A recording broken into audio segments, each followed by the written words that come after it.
Welcome, everybody. We're here at Nerdside Champs. I'm Dan. That's Tim. And we have the Bone Bridger. This is week 2, episode 3 of our Alien Earth coverage. Bone Bridger, you weren't here last week. What are you feeling with the Alien Earth series? I've been trying to think about how to say what I'm going to say because I am so biased.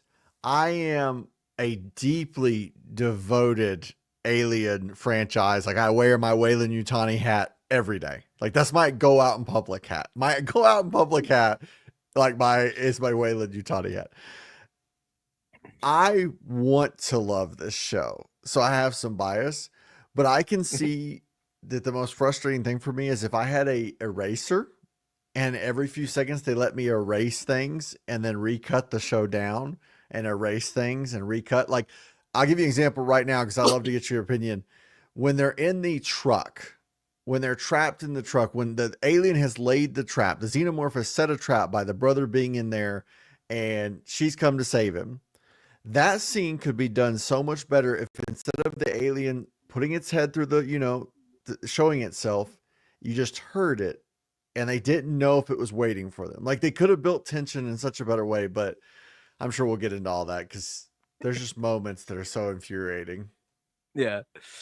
Tim, I'll let you just vent about this week's episode for a minute and then we'll get into the comments because you have strong feelings. They're much stronger than mine. And we are not devoted fans like our fellow aficionado here, the Bone Bridger. We are not huge Alien fans. Our Alien knowledge is limited to a few movies. We have not seen. I haven't seen anything past 3. Okay, and honestly don't care to, because after I saw 3, I was like, they're just ruining the franchise. So this is kind of a little different for me and Dan. We're coming at this from a little bit more of a novice perspective. We're looking at it more as wanting to be entertained, and so that's the perspective that we're coming at it from. So last week, what we said was they got a lot of the alien stuff out of the way real quick, right? A lot of the typical alien tropes were there. You know, they stumble upon the eggs and they start to open up. The xenomorph is in the ceiling tile and you see his face coming down, and the face hugger's in the room. You don't know where it is. All kinds of stuff that were typical alien tropes that you've seen in several movies. But they got it out of the way really quick in the first 2 episodes. And my biggest fear was that would make episode 3 pulled back quite a bit. And it really was, because after she kills the xenomorph, there's really not a lot of alien stuff after that. There's really not. You had the one tense moment, I think, with Timothy Olyphant, like getting real close to the egg, which just blew my mind, because Timothy Olyphant, unlike people in the other movies, knew exactly what was in that egg and approached it with nothing on his face, right? So I thought that was really funny. But so other than that, there really was not a lot of alien stuff. It was all very grounded after that. It was a lot of very, very slow scenes, things that felt like they were stretched out, a lot of filler, and that's exactly what I did not want out of these next couple episodes, because when we've grounded something that has kind of an exciting action horror sci-fi premise, now it's kind of just going to be one of these things where we're going to have kind of a conflict between our human characters, and maybe the xenomorphs will show up occasionally. That's the way it feels. And I don't think that's entertaining right now. I would much prefer something that could have been done a little more exciting. That's just the way I feel about it. Dan, go ahead. My key takeaway is that they're still knocking it out of the park with the outro music. Where I'm at every week. We went Black Sabbath, we went Tool, and this week we have Metallica. You know what? I'm just putting it out there into the ether. Next week, if we could get Pantera, I'll be super stoked. That's what I'm calling for next week. Pantera outro. We'll get Walk, right? That would be great, Could wouldn't it? Okay. Anyway, I will try to plow through as many comments as we can because Bone Bridger's only here for a little while and he hasn't been able to talk this alien stuff with anyone. So, Thug Dog, wow, the pacing of this show. How can you take a universe with such a cool premise and make it so tedious and boring? Okay, Bone Bridger, you were talking about re-editing. Is the pacing part of what has been bothering you on this show? Yeah, and the first episode, the problem for me is you start out with this ship and you set these characters up, and there's all this tension of this ship, and they rushed it. Absolutely. The whole first Mhm. episode should have been on that ship. Yep. It should have been how the ship gets taken over, and they did that weird edit style that didn't work, where it showed Yep. glimpses of what was happening. They should have shown everything go down on the ship because that was going to be interesting. They weren't willing Yeah. to do that, and that already set the tone that they were going to go a different direction. Like if the first episode was just that ship, and then episode 2 was the ship landing, and we get introduced to the characters in a shorter, briefer way.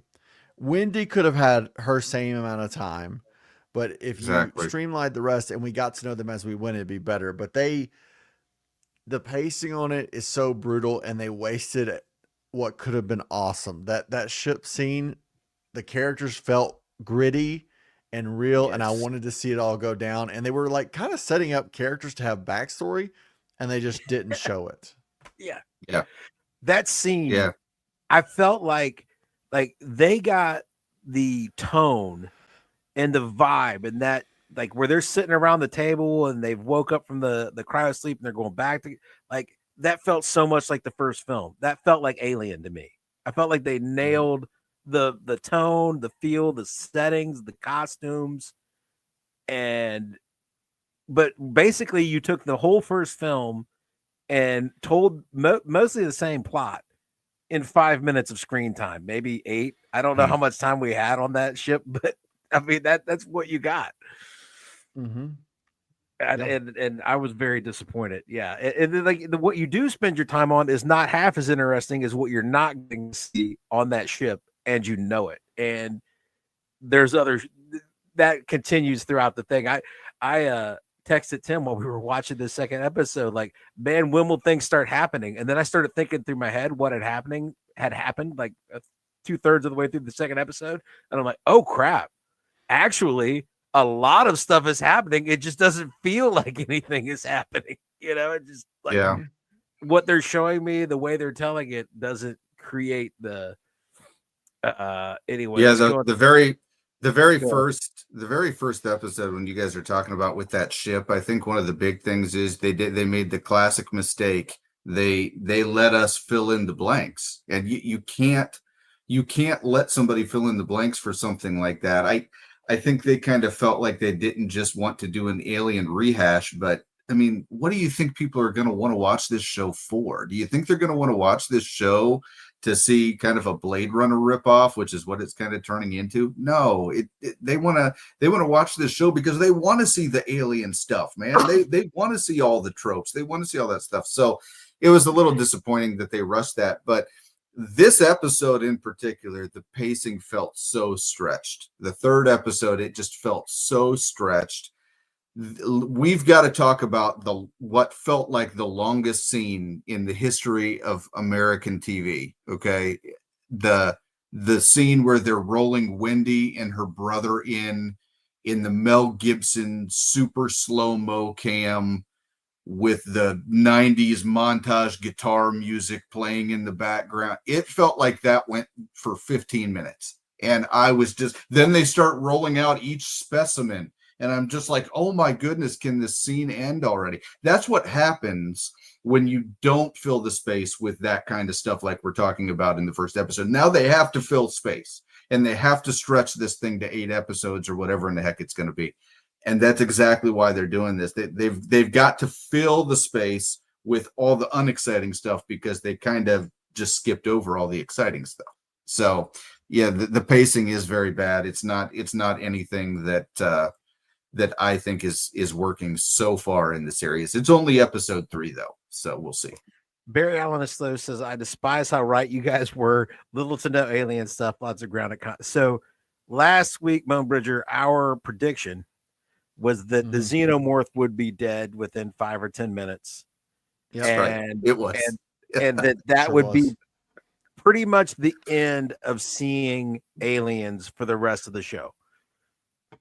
Budgetary wise, we gave you a bunch of xenomorph in the first 2 episodes. We're going to give you 3 or 4 minutes in the third episode, and then we're going to dial that back. It's going to be a while. Yeah. Yeah. Yeah. I mean, do you think until one obviously kills the head of Prodigy, that's going to happen. Okay. That's going to happen, right? So the head of Prodigy is going to get killed by some kind of alien. That's got to happen. But other than that, I don't know that there's any alien stuff. Even if they kept episodes, even if they kept all the story structure the same, but the first episode was just the ship and just the buildup of the tension of the ship is coming to Earth with this bad stuff. And we really got a great, long, tense episode of just here comes the threat. And then they still did everything they did the same. I think it would feel different because the first episode would have been from start to finish tension and like a build up. And then we would have carried that tension over to the second episode where it's like, this thing is coming. Like it's on the way. It's like an asteroid. We know this is coming. And then we know there's a xenomorph on it. We know there's bad stuff on it. But instead we got rushed through that and then bored in that first episode instead of it being the second episode where it's like, okay, here's our characters. Like this is who we're following. Yeah. And this is the android part of it. And this is all the things and the brother. And then, there's the crash site and there's Marines. They could have been cool, by the way. They could have actually made the Marine characters cool. They wasted that completely. They were in it for like 2 seconds. I don't know. That was a wasted opportunity too. We shouldn't even be where we are. They shouldn't be back on the island. Like the crash, all that could have been done way better with way more action, way more tension. The show looks great. Yeah. But they made the wrong choices with the story. Yeah. So the first episode gives you Alien in about 7 or 8 minutes of screen time. The second episode, gives you Aliens in about the same amount of screen time. Yeah. The first one was, and that I had said that last week, and Tim was like, "Oh, that means that episode 3 is Alien 3." And then we got to go Alien 4, and then Requiem, Alien vs. Predator. Yeah. We got to do Prometheus and Covenant. Actually, we're kind of doing Prometheus. That's where we're about to head, I think. Oh, man. Yeah, I think you're right. And so, I was surprised how fast her brother's plot armor just totally fell off, though. Were you guys shocked by that? He went from invincibility to getting just goo, just turned to hamburger meat. And I was like, that's strange choices to make. Yeah. You invest so much into okay. And literally that xenomorph is probably the most powerful xenomorph in the history of xenomorphs. Whole crews of Marines just disappear just like that. Yeah. But he can imagine if there was 1,000. Yeah, but he could go toe to toe, and yet in this episode, as soon as the xenomorph's dead, it's like, oh, we just got to use him for parts now. He's meat on a table. Yeah, he is. Oh, let's see. We've got here. It was brilliant. Lots of great camera work and fantastic acting all around. There's been good camera work. I don't feel like the actors are doing bad work. I don't know, but I feel like I truly believe you could edit this into a perfect show. Like you just deleting stuff, just trimming and changing the look of things, and like zooming in. You could even zoom in and increase sound and tension that way, and it would get rid of some of the ridiculousness where like the alien is choosing to not kill certain people and do certain things. Yeah, and just trim some of it down, like the Lost Boys, the conversations between some of them, make them brief, shorten them. They're fine. But make them shorter. Don't have them be so drawn out that they're getting a little I don't know. They're stretching them too much.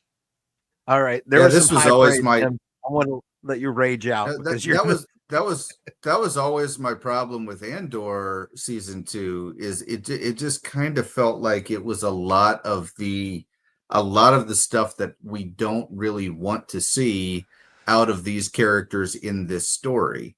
A lot of the, just drudging, walking down hallways, sitting down at the table, and just anything that just fills an extra 15 seconds where you could have done it in 3 or 4 seconds. That's what it feels like they've been doing a lot of in this series. And how much dead space is there with just no dialogue? There just seems like there's a whole lot of that where it's just like dead space with no. And don't get me wrong, like to build tension is one thing, but this isn't the absence of dialogue to build tension. This is the absence of dialogue to fill space. And I feel like, I don't know if it's because this is on FX and that's the reason, because they have to stretch this to an hour, but I have a feeling if this was on streaming, they would have stretched it to an hour anyway. And so I just don't really feel like it's just not holding my attention all the way through. There are moments that grab your attention, but it's really hard to get caught up in the whole story when there's just so much filler all the time. So viewership numbers came out and they were underwhelming. The new numbers came out saying #1 show in America. Hard to know which is correct. I've given up. What do you think, Bubba? Is this a successful? I don't believe viewership with this. This is they're going to get an audience because the people that watch Alien and Predator stuff watch Alien and Predator stuff. It's not like the last 20 years have been filled with great stuff. Like, it's not like we're getting like nonstop good things. And Alien Romulus did show that there is a desire for it, because the box office for Romulus was good. Now, the ending of Romulus I really hate, but the box office was good for Romulus. This show is showing me what I want to see from a future perspective of what could be. And I hope the show ends strong. The question is, where are we about to go with all this stuff going forward? And yeah, I'm going to let y'all keep talking about it, but I hope to come back and talk about it more, because I hope this show has a really good payoff. Good payoff, because the way they've done things so far, they've left a lot to be desired, and they're proving they don't know how to do TV. Like, if this was a movie, you could edit it down, and I can see this happening, but TV needs better pacing. This reminds me of House of the Dragon season 2, which pacing was terrible. Do I hate the show? No. Do I like some of the show? Yeah, but the pacing is bad. Bad. Yeah. But yeah, I'm glad I got to join y'all. All right, definitely glad you were here, man. Yeah. Always glad you're here, buddy. Yeah. All right, I hope so. And just remember, Peter Pan ends with Captain Hook and all that. So when are we going to meet Hook? I don't know. Maybe we already have. Looking forward to that. Ooh, yeah. See you guys later. We'll see you next week. All right. See you. All right. So yeah, I think the viewership stuff is kind of one of those things that I don't really know what to believe. I know that when the initial viewership came out earlier this week, it was like 585,000, which is not a lot. But for a cable show that releases at 10 o'clock or so, I think, that's obviously R-rated, that's not bad. Okay. But then the streaming numbers came out, and the streaming numbers were obviously very good. The question is, how do you quantify streaming numbers into actual revenue? Because people can literally watch 5 minutes of it and turn it off. So it's really hard to nail down until they get the Nielsen's for the streaming and for the TV. It's going to be really hard to nail down what people thought of this show as they watched it. And that's why I'm kind of not holding my breath. I think that when we get the Nielsen's, we're going to see a lot of people turn this show off after the first 2 episodes, because the pacing kind of slowed, and people just don't like space. When you give people space in a series, they get bored and they just move on to something else. So anyway. Yeah. This episode, the second episode ended with a pretty good cliffhanger. Even though you knew that her invincible brother was not going to get killed by that xenomorph after all the crazy stuff he had done that episode. So, but they did have a cliffhanger. This episode, like, they wrapped that stuff up early And then after they wrapped that up, not a lot happened. You know what I'm saying? Like I don't know. They weren't setting up a lot of stuff, and there wasn't a lot of tension this episode. Did anybody actually think Wendy was going to be dead? You know what I'm saying? That seemed like the crux and thrust of this whole episode. And this is the biggest problem with TV is exactly what you just nailed down, Dan.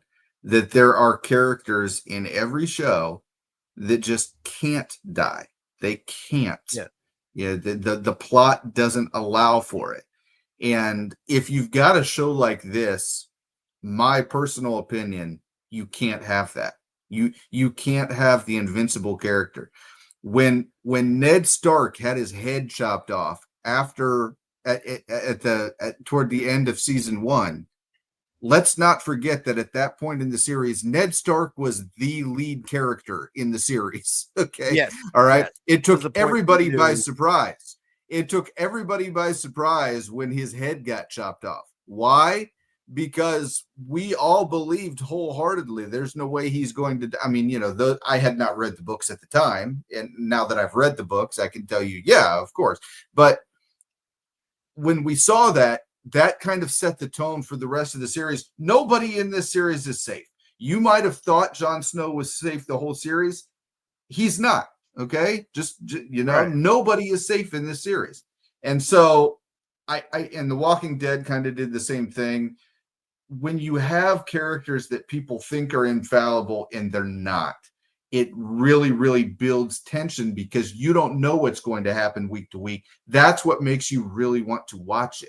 And right now, I already know Wendy's going to make it through this series. That's the problem. That's the problem with the series. It's like what Bone Bridger said. Like the first episode, they should have stayed on the ship. They gave us one great scene. And even in the one scene that they gave us, they established so many characters that were looking like they would be interesting. And so if they had given us like at least 30 minutes, 40 minutes of getting deeply invested in the characters on that ship, and it's easy because the tropes are there. You know what I'm saying? Mm-hmm. It's a horror movie because it was based on Alien. Aliens is an action movie. Alien is a horror movie. What does a horror movie have? Horror movies have the last girl.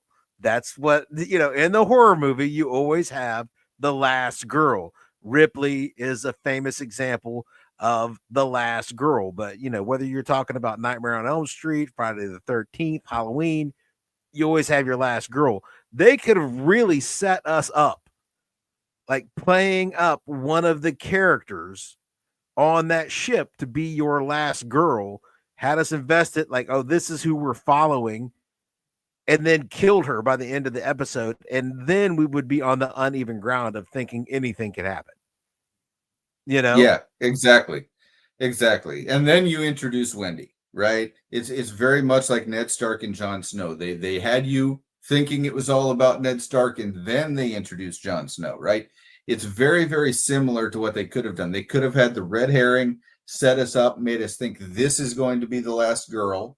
Then she gets killed right outside the door at the end of the episode, not 1/3 the way through it, Yeah. And then we have an actual death that makes us feel like we're somewhat invested, right? And makes us feel like there's going to be more tension. But I'm with you, man. Like I don't understand the plot armor of her brother. I don't get that. I don't get that at all. Her brother just is not an interesting character. Oh, there we go. Yeah. You know. So she goes so far and beyond to save him, and they get drug in there. And I mean, now he's being used as like meat. He's spare parts to gestate aliens, right? Yeah. I mean, they that's his lung, right? I'm not a doctor. Yeah. That was his lung. That was his lung. Now I don't think they're going to kill him. I think that he's going to be some kind of, I don't know if they're going to do a transfer of consciousness with him as well or what. Okay. But I doubt they actually kill the character. Like I doubt that. So we'll have to see. But yeah, that I hate these kind of characters where they give them this almost invincible feel, and then at the end of the series, he's probably the kind of character that'll be like a sacrificial character at some point. That's the way it feels, right? So Yeah. I don't know. He is not a character he's not a character that I've actually enjoyed. Like they haven't given me any reason to really grab on to wanting to keep him alive, other than the fact that he's Wendy's brother, which is not enough for me. Okay. Give me something interesting about the guy. Does he have a family at home? Does he have a little kid? Does he have something that makes me want to not have him die? There's nothing like that about him right now, right? I mean, he's just like a guy lonely doing his job. He's a guy that's And, doing his job, and his sister was transferred consciousness to an android. That's all I know. It was there was some tension in the action sequences in the second episode, even though it wore thin, because this xenomorph just flies through Marines, through parties of aristocrats in like record time. Yeah. You turn around and everybody's dead. But it keeps having these extended battles with this Marine medic that's not even armed. You know what I'm saying? Yeah. He's got one little pistol thing that he keeps whipping out every chance he gets. And I just don't understand. I don't understand the whole point of, of making him this infallible character. It really has not paid off in the plot. It has not paid off. There were plots that could have been interesting. Like I complained last week that immediately one of the Lost Boys lets him know that Wendy is his sister. It's his sister. When that was tension that you could have built for the whole series. Yeah. The whole series. It could have been like, oh, he still doesn't know, and she can't tell him, but instead she immediately tells him. You got the big thick plot armor. And now we spent a whole episode. Oh, will Wendy die? Which of course we know she won't, because they haven't set up that the only people that are dying in this series are people that you spend no time with. So this is they have the red shirt syndrome. It's like TOS Star Trek. Red shirts or Michael Myers Halloween, is a lot like that. It's just like, oh, you met the jerk boyfriend for like 4 seconds. Okay, he's gonna die. You know what I mean? It's or the red shirt, the no-name red shirt, go up on that hill. I'll meet you there in a minute. Right? I mean, that kind of stuff is not good writing. And that's what I hate about what they're doing right now. You got Captain Kirk looks around and goes, the away team will be me and Spock and Bones and Smith. Smith is not coming back. Smith is not safe. Just pretend you have a cold, Smith. Go back to your room. Yeah, exactly. The other three are going to be totally fine. But you are not. So and in this one it's like Wendy and this. It's like, well, Wendy's gonna be okay, but those Marines, and they really could have subverted that in the ship, and then we wouldn't have felt like anybody was safe. But now we've kind of got the feeling we know who this, one Peter Pan android kid that is discontent with Wendy being the favorite reminds me of the one orc in Rings of Power that kept complaining. All these writers think they're so clever. So we're talking about the one that's trying to probably be his new favorite, the one that thinks about things and has ideas. She's like a redhead, right? Okay. I didn't know which one we were talking about. I think we're talking about, because the redhead is like not happy that Wendy's the favorite. And she's complaining about how Wendy is like in charge and that kind of stuff too. So I don't know, like the orc comparison was kind of an interesting comparison. I don't know about that, but I do think that it is kind of very, I will agree that the writers on this series think that they're very clever. They do. They think they're very clever. They think that they're setting things up episodes ahead of time but really all they're doing is kind of folding their hand. I don't really like that. In a series like this, I would prefer that they did things a little more complex. And I get it. Not everything is based on a 14 novel series like Game of Thrones, and not everything is based on a universe that has a lot of defined parameters. So they're kind of making a lot of this up as they go. But I do feel like they could have done a much better job, given the amount of time they probably spent and money that they spent on it. I think they could have done a better job. Yeah, the redhead she's got the whole like consciousness transfer PTSD or something. Like she's afraid of dying. Yeah. Like she's discontent that she feels like she's expendable. It seems like yeah. And when the Wednesday creature, the eyeball that doesn't look like it belongs, the little eyeball thing. Yeah, when that almost got her, she's shook now.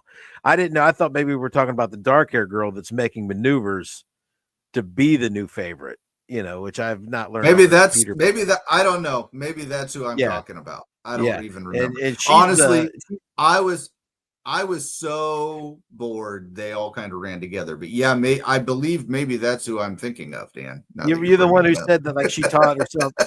She taught herself French, and she's the one giving the boy genius.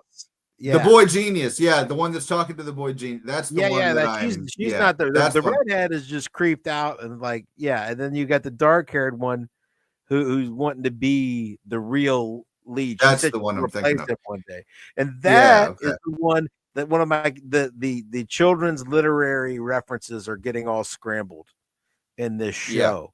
Because he told her that they when they start talking about prodigies and that children geniuses or prodigies because of the infinite imagination. I swear. I mean, and he got the look in his face, and he's got like the curly hair, right? And I really thought we were going to get the Gene Wilder. Me, and we'll be in a world. I thought it was left hanging there. He could have done it. Now I know that Disney probably doesn't own the rights to Willy Wonka, so that's probably why we're not getting that. Which, you know what? I feel like Willy Wonka is a better metaphor than Peter Pan for what we have been doing. Don't you? I feel like he's like a real Willy Wonka type character. They could have gotten rid of this whole Peter Pan thing, and they could have all been named after the kids that were invited to the chocolate factory. I feel like that would have worked better. Yeah, but Disney doesn't own that, and they don't want you to leave this and watch Willy Wonka. They want you to leave this and rewatch Peter Pan. So the head of Prodigy is obviously the corporate villain type. He will make it to the end and get eaten by an alien. Book it like it's been played. Yeah, I am sick of this dude and his feet. I don't know about anybody. Oh my gosh. The feet thing, I don't know, man. He's a weird, I get it. You kind of had to have some kind of you had to have somebody kind of in charge of these kind of people, and so it kind of makes sense if you think about it. But I also am kind of I'm kind of trying to I'm wondering if there's just some parallels here, because the more I watch him, the more I see that there's probably some writer that just wants to see Elon Musk get eaten by a xenomorph. That's the way it feels to me. But I don't know. What do you think, Dan? He reminds me of Batman v Superman Lex Luthor. This is Eisenberg Lex. This is what's his name? The Facebook. This is Facebook founder. Not Elon. Mark Zuckerberg. This is Zuck. This is Zuck, but with a foot fetish. What we really need is one of the Lost Boys to be like Mort from Madagascar and just keep and like hugging his feet. And then we would really, now that would be original. They would totally be clever.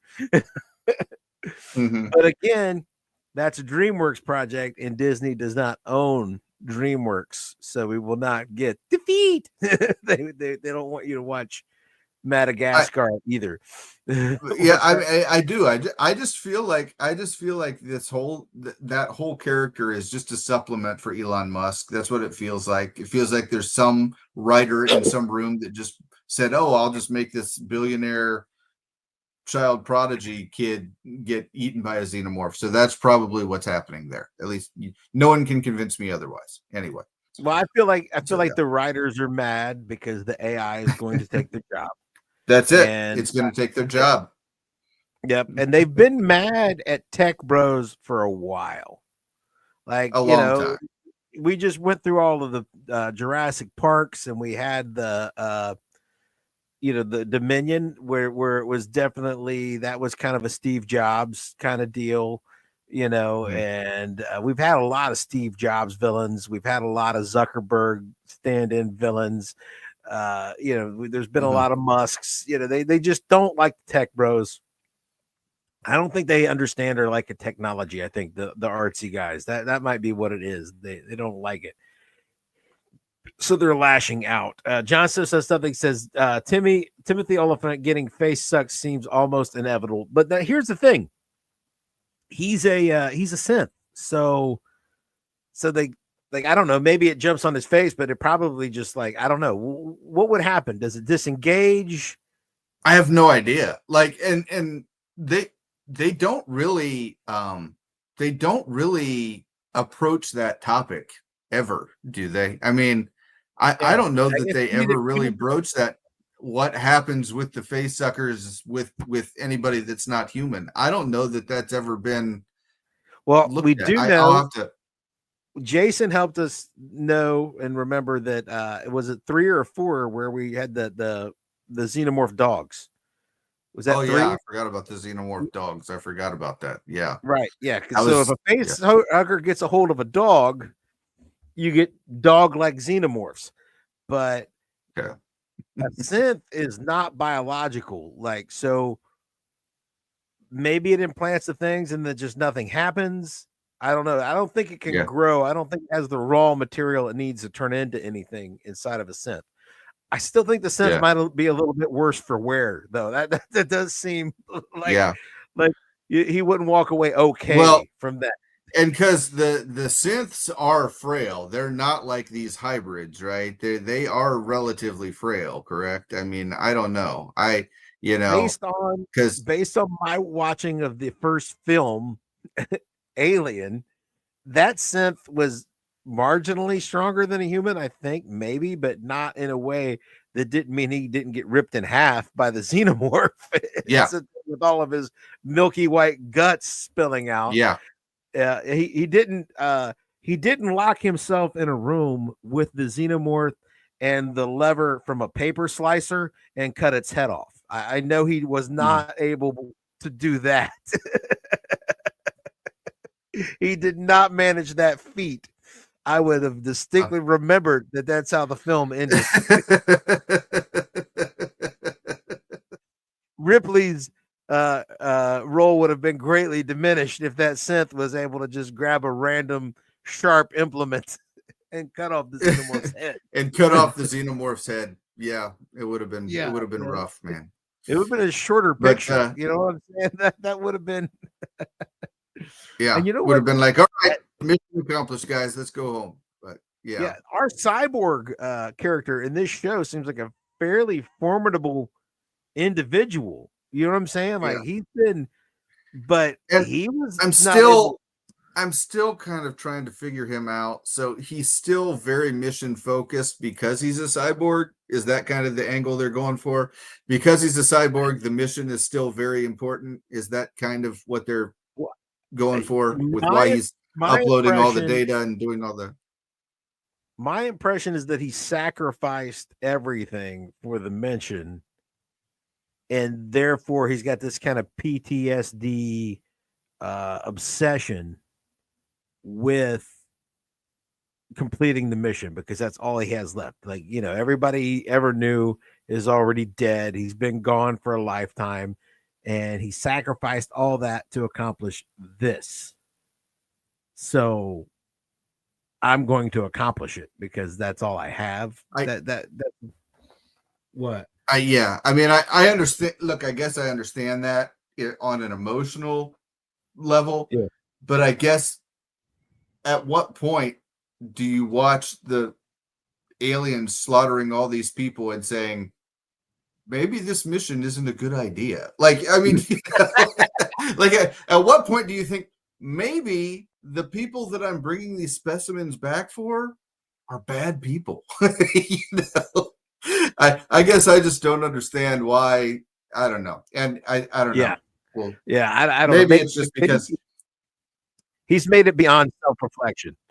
Self-reflection is yeah, gone. It's a single-minded determination to his he's a Ronin. He is a yeah, samurai. he's a Ronin He at is this devoted. point. That's right. Yeah, Yes, he is devoted to his cause. His master is slain. He is not going to follow the orders of her descendant because his true master is gone, and he's going to accomplish his mission, which is to deliver her these things. So I don't know. That doesn't seem like, but anyway. But the other, he seems so formidable, and he couldn't do anything if he got this xenomorph. But Wendy, man, just give her that that paper slicer lever, and she's ready to go. yeah. She's gonna cut off its head. And Did she, when she grabbed that, she had like some holster for it in the back, right? Like it was I it was was like trying she to threw it back there, and like was, do hybrids have magnets in their back? I don't know. That's Yeah, I have no yeah. idea. It was really like cool when she put it on there, but I was like, I wonder how she did that, Yeah, But, she just snapped that thing right off of the paper slicer, went whang, and it just stuck to her back. And like when you saw her, there was no strap, there was no scabbard, it was just stuck to her back. So she must have magnets. And I still haven't expressly for that purpose, I guess. I think one of the things they kind of got away from in episode 3 as well is kind of the innocence and naivete of some of the Lost Boys. I think that was something they kind of got away from a little bit. In episode 2, they really emphasized that these are kids. Okay, these are kids. Yes, they look like adults, but they are kids. I don't know that we really saw a lot of that in this episode either. So and maybe they'll get back to some of that. It's only episode 3, but yeah, I did like, that was one of the angles that I actually was looking forward to, is what are they going to do with the fact that these are kids and they've thrust them into this awful, horrific situation. That's a little different angle, but now the kids are all back. So I don't know what to think about it. So we'll see. Yeah. The two boys are still like really creeped out. They're afraid of the cyborg. So like they're definitely a little immature. Yeah. The other girl, she's not feeling immature at all anymore. The one who's trying to maneuver to be the new favorite. She's like, she's gotten full Machiavellian, which doesn't feel like a small child. No. And how does cutting the xenomorph's head off with a paper slicer psychologically link you to the face hugger? That's the question that doesn't seem. I don't think anybody is really going to understand. This is the main issue I have with a lot of these series now in Star Wars, as you can tell, Star Wars fan right here. In a lot of the Star Wars series, what we've noticed recently is that they change a lot of lore for the sake of changing lore and making some unique twist in the story. And it's not necessarily anything that makes sense with the universe that's been laid out for decades. And that's kind of one of those things that just, I don't know that there's any precedent for that, really.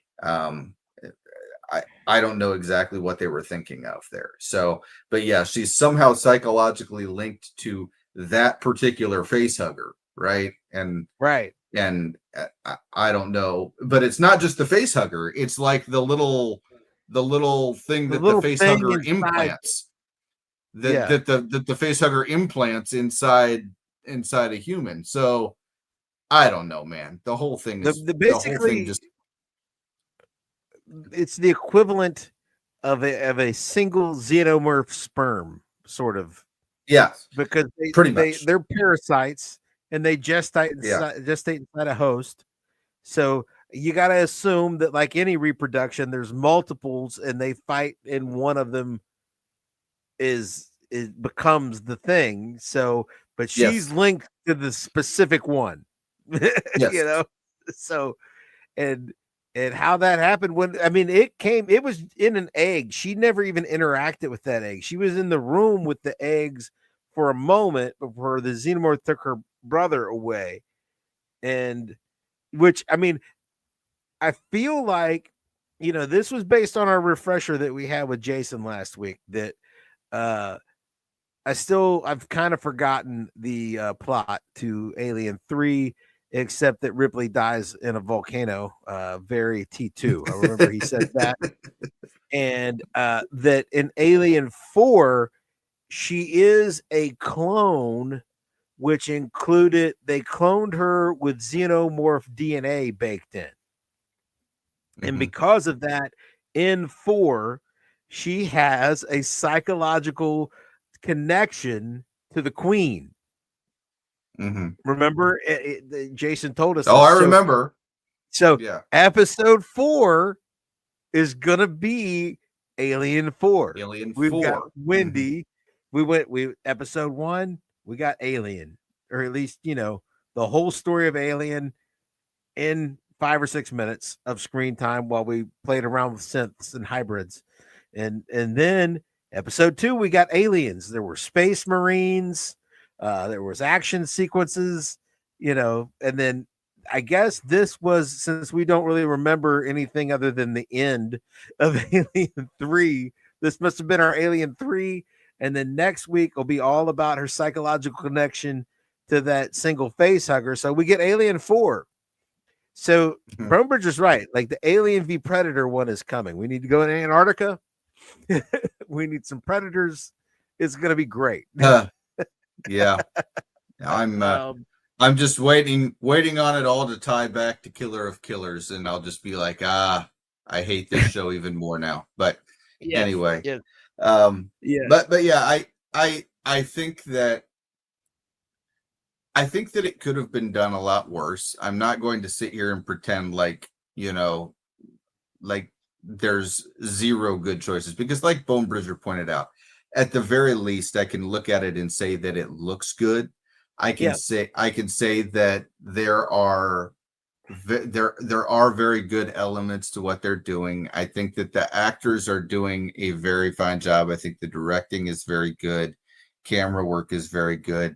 A lot of those things are very important. And the sets have been built very well. CGI has not looked CGI-ish. I mean, I think what the ship was probably the biggest CGI thing they've had so far. Yeah. Didn't look fake at all. Great job there. But and then using the practical effects and the camera work with the xenomorph, I mean, that is what made Alien great.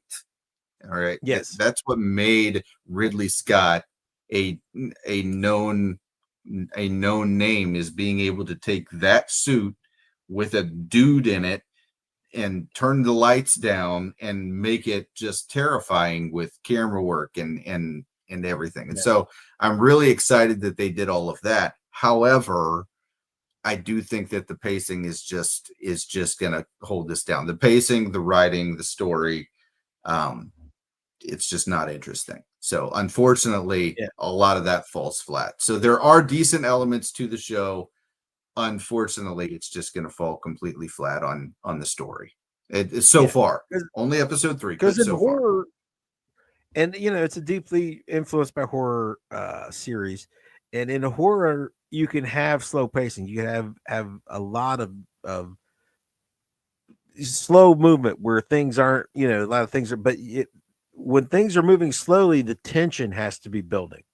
You can't feel safe while things are moving slow in a horror film. You have to feel like at any moment this is just going to go wrong, and the people I'm watching and care about are going to die, and the problem is, you don't really care deeply about them. So if they do die, you're not really that invested.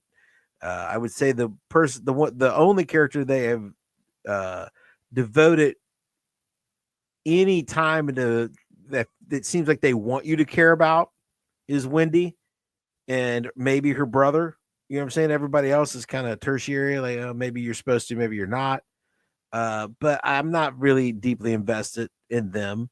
And the other thing is, I feel like she's 100% safe. You know what I'm saying? So even if I was deeply invested in her, I don't feel like anything bad can happen to her. So the slowness is not building tension because I feel like the only character that you have set up for me to invest in is 100% safe. So we might as well just run through it and try to like have some some action beats or something, because the tension and the horror isn't going to build because there's no dread, there's no danger. And that's the thing about horror, right? Horror can take silence, and they can take silence and no dialogue, and they can turn that into just the most intense moment out there, right? That's classic, like John Carpenter. That's classic. Some of these other guys that do horror. That's what they're really known for. Is you walk into a room and there's nobody else there, and it's dark, and you're just moving through the room, and then all of a sudden there's like a pipe burst, and there's steam, and it just makes and then everybody just kind of freaks out, and those are the things that just makes everybody jump, right? And they should be having more of those kind of moments through this series. Where you should be wondering, is there somebody that's going to get killed in the next 30 seconds, right? Right. But instead it just seems like they're filling it with a lot of dead space, that there is no tension. It doesn't feel like there's anything going to happen, and nothing does happen. And that's kind of my main issue with the series right now. It really had the potential to have been done well. I think Bonebridger said that as well. It could have been edited into a very good show with what they already have, but they're just stretching everything out so long that the filler space that they have with no dialogue, it's not like that. There's no tension. And so with the absence of tension, you just kind of lose the genre. It's like it's not even part of the Alien franchise right now. So I don't know. It's not my favorite show that we've reviewed. No. And it's not my favorite show that we've reviewed, but it's definitely not my least favorite show that we've reviewed. So, Yeah.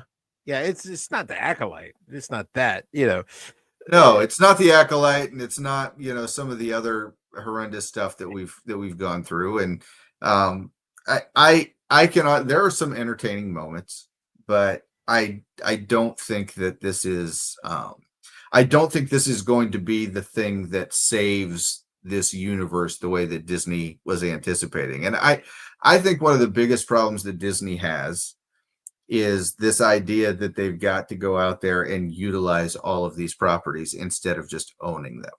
I think that's the biggest problem they're having right now. They feel like they have to send 2 Predator movies out this year. They feel like they have to have multiple, 3 Marvel movies out this year. They felt like they had to release 2 Star Wars series this year.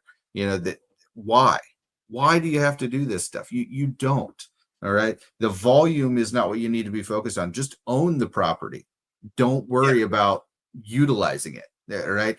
Alien was ruined long before Disney got it, but Disney doesn't have to fix it. Disney just has to own it. And that's the problem. You know what I mean? Just utilize the property by having Alien and Aliens play on Disney Plus and Hulu, and people can people can just realize what a masterclass those were by Ridley Scott, and you'll get credit for all that, right? Because that's your property that you own. But that's not what they're doing. They feel like they have to release these new things. They just released Romulus like a year ago. They released Prometheus not long before that. I mean, and then they've got this now. So do you realize The first Alien movie came out in 1979. Do you know when Aliens came out, Dan? No. 1986. Okay. 7 years. They allowed 7 years of space. And then between Aliens and Alien 3, they had 6 years of space. Okay. So they had over 20 years, right? Right there before they released the third one. So they really need to understand that space is what makes these things great sometimes. I think studios unfortunately are in the trap of thinking that they have to release so many of these in order to keep them fresh in people's minds, but that's just not the case with a franchise like Alien. You just don't need to do that. And you think they would have learned something from the Revenge of the Sith re-release that they did? Wasn't it the end of last year that they did that? Well, and exactly. And it charted at the box office. You know, an over 20-year-old movie. They put together a small marketing package. They spent a little bit of marketing money, and they did a nationwide coordinated re-release. It made a huge amount of money because the movie was already made. Didn't have to make a whole movie. George Lucas made Revenge of the Sith a long time ago. An anniversary rolls up. You spend some marketing money, and I mean, movies get re-released all the time. They come out on the theater because it's this anniversary or that. But the studios don't market it like they used to. Like when we were kids, like, you know, I saw Snow White and the Seven Dwarfs, and I'm talking about Snow White and the Seven Dwarfs, the cartoon. I saw that in theater. I saw that in theater. I saw Bambi. I saw Bambi in theater, right? I know, Zennial, that you're looking at us and thinking like, oh, yeah, well, that you guys are old. We're not that old.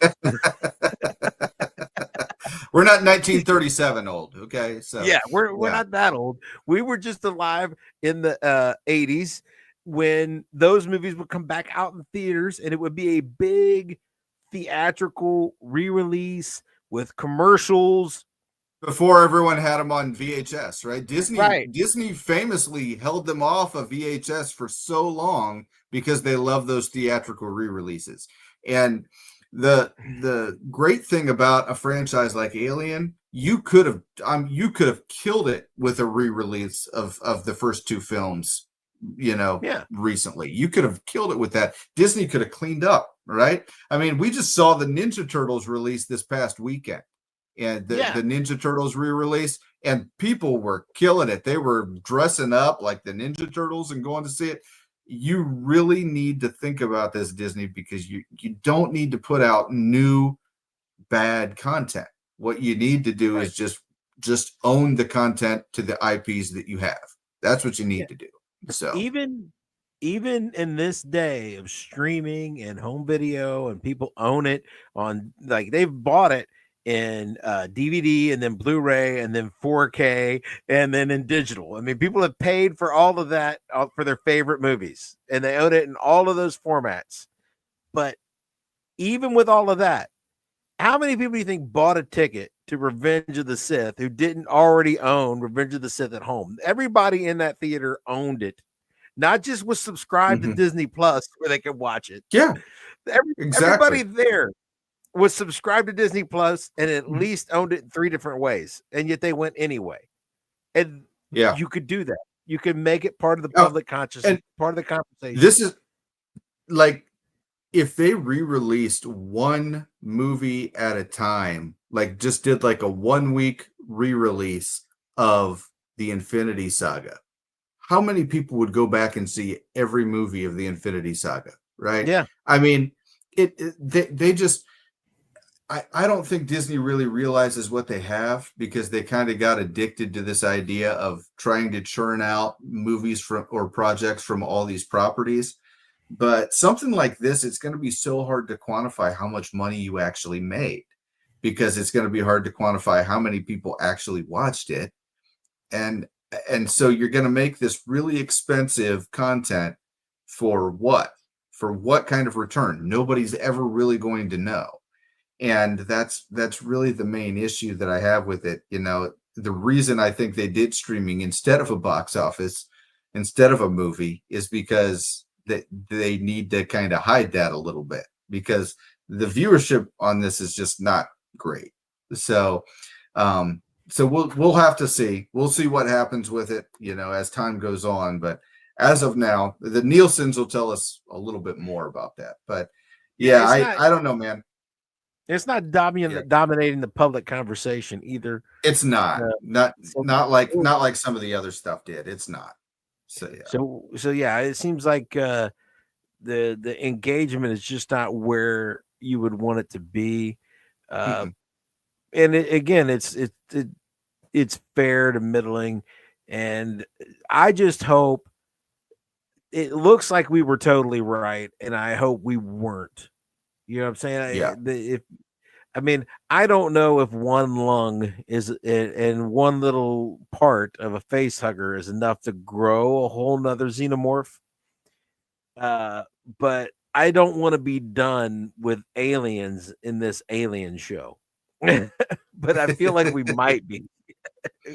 We might be. We might. I don't think they're gonna not have a xenomorph the rest of the show. I think that there's it, because keep in mind that's not the only egg. Okay, there's still a whole bunch of eggs left that were in the skyscraper, right?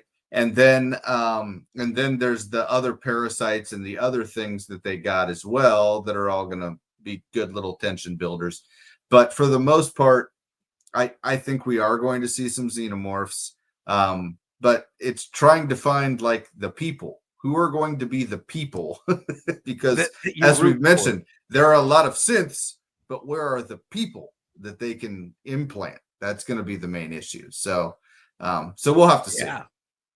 Yeah. There's like really the only ones running around are the, Boy Genius, and is the woman who is the guardian of Wendy, is she human? It's hard to. I have no idea. Or is she? But here's almost definite. So the brother is a possibility, obviously, and then there's obviously going to be. I think that we're going to branch out from Prodigy. It's not all going to take place just in the lab at Prodigy. So maybe that's the thing. It's going to be kind of, xenomorphs running around in the city after they find some people. So I don't know. I don't know. It just all seems so, because this is a prequel. I feel like people were. I know that they were out on a vessel far from Earth in Alien, but finding that xenomorph in that first film seemed like a new and novel thing. You know what I'm saying? Yeah. It would have been like, oh, there's that thing that terrorized the city a whole bunch of years ago. You know what I mean? Like that would have been like a known thing. Right. So, right. And then like in Aliens, they're like, oh, that thing. Yeah. That's the problem with doing a series like this. They have to change the lore in order for their current story to make sense. And that's the one thing I don't really like about it. So, I wouldn't say I hate it, but I'm not excited about the potential. So we'll see. Yeah. No, it'll have to go a different direction than the one I'm anticipating it going to really draw me back. But I agree. Stranger things have happened, so we'll see. And till next week, Tim. OH. IO. All right.